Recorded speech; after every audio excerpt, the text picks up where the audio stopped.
Well, the founders were very clear about it, and the assumption went without saying that everybody can have a gun to go out hunting because everybody was a hunter.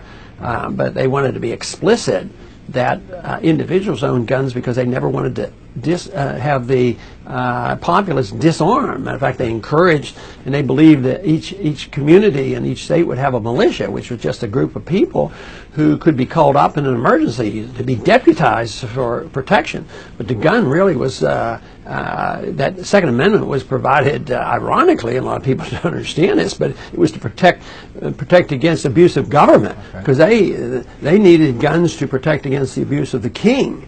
They saw the Second Amendment as very, very important. Of course, I see it as so important because I think it was the lack of respect for the Second Amendment that contributed a whole lot to the disaster of 9/11.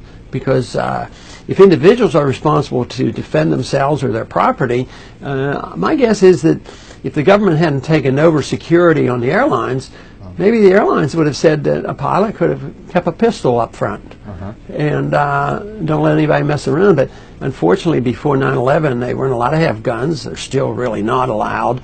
At the same time, the government told us not to resist. So they did exactly the opposite. No wonder, well, this was an opening for people who wanted to do us harm. But the Second Amendment is crucial. And if you think about it, you know, the lack of respect for the Second Amendment is in the areas of our country that needs the Second Amendment the most. And this is, to me, so discriminatory, and that's in our inner cities.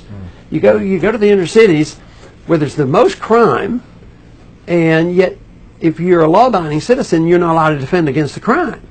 So you're not allowed to have a gun in the inner city. So this, to me, is discriminatory.